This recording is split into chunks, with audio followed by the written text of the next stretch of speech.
I'm going to talk about in this innovative setup is actually something that's existed for 30 years and seeing that as being something that is actually fulfilling customer requirements. But again, as it was also done in some of the cases, what is innovation actually?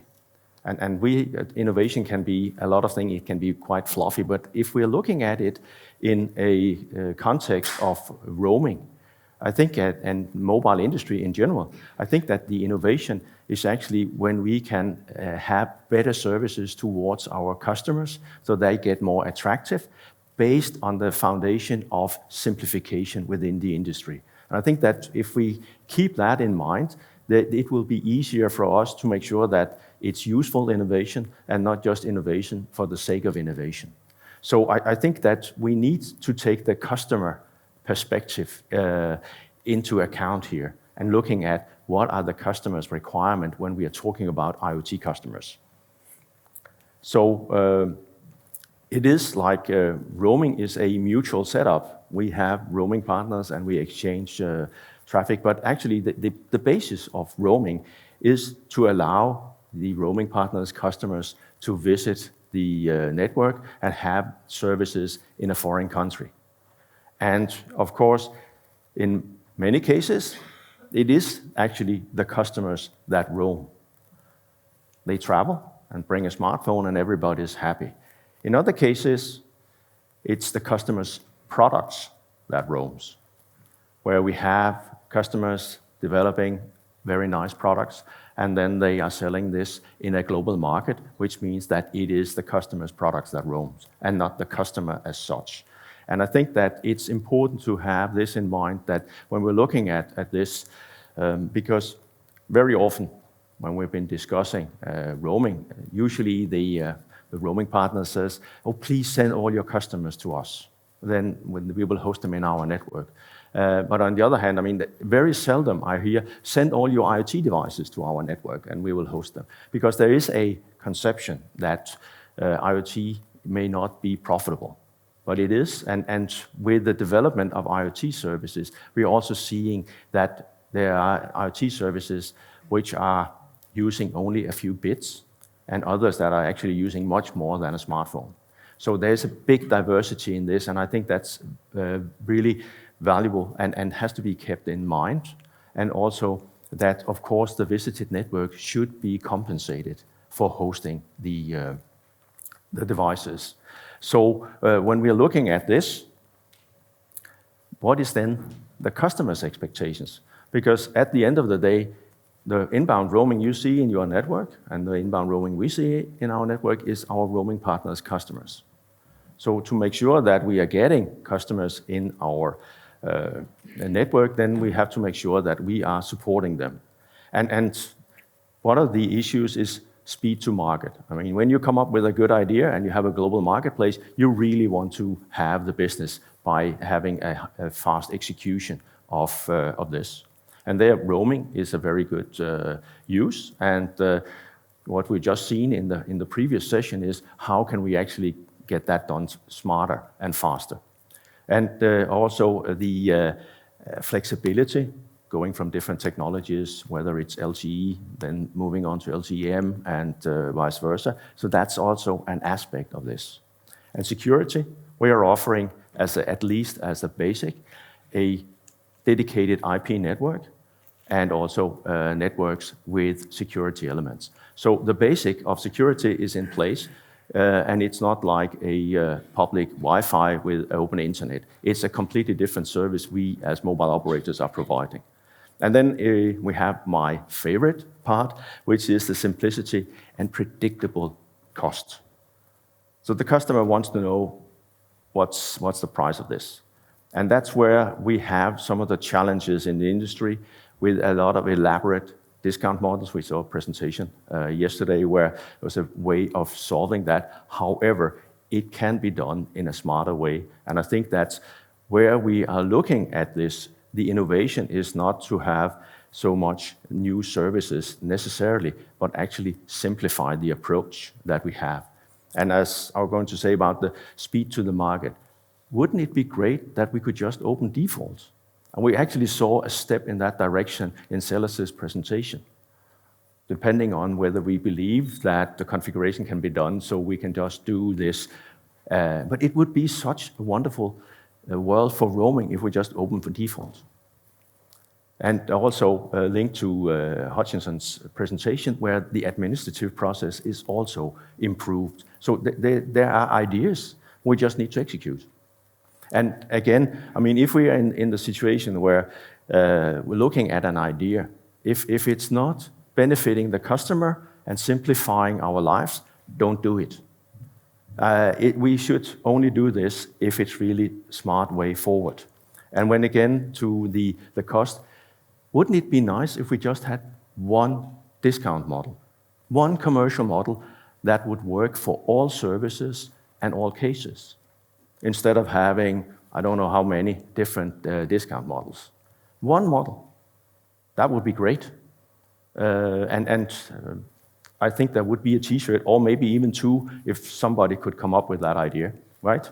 So that is something where we really need to make sure that we are supporting the customers on predictability, and that comes from actually lowering the complexity. Predictability doesn't come from adding options. If you want to drive this, you have to minimize the number of options, because otherwise you cannot simplify.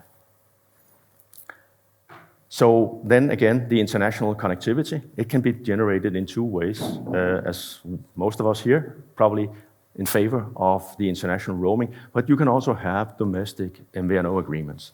For the customer, if they have to go and make these agreements, it will be quite a hassle, because then they have to go to each country and get an agreement.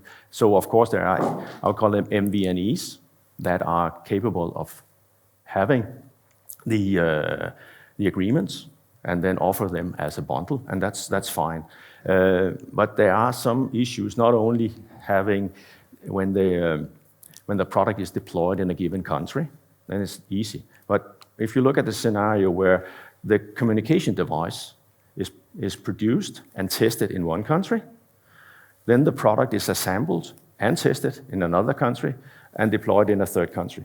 This means that even with an eSIM, you have to do localization 3 times. But if you're roaming, you have it all in as a part of the roaming SIM. So that is really straightforward. Also, again, we're seeing that when you're having domestic applications, we'll say, okay, if it's a pure domestic application, then it should be an MVNO agreement and not a roaming agreement. However, there's very few of these agreements due to the simple fact that more and more IoT providers, they are also providing light or water or whatever as a service. So it's not because they sell a SIM card, they sell a complete product. So therefore, it's much more an international market than what we have seen previously. And also, some of these new applications, they are critical in terms of connectivity, which means that you cannot use only one network. You have to have access to more network in a given country.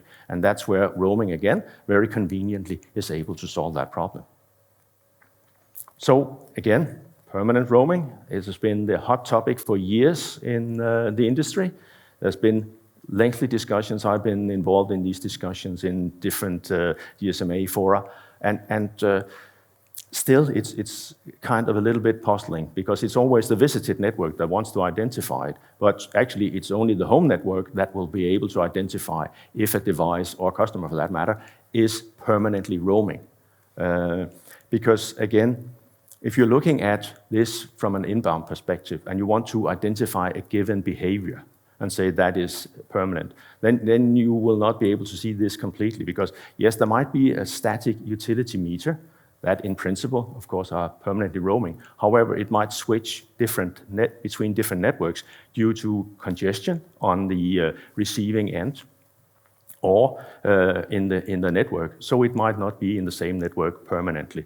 And another thing, something that is not permanent, but would look like permanent roaming, is if you have a commercial truck that is commuting from country A every morning and unloading the vegetables in country B and going back. It will be there every day during the whole month, but it's not permanent. So therefore, again, there's no industry definition on permanent roaming. And again, where you have applications that require more than 2 network, you will have to have roaming as a part of this.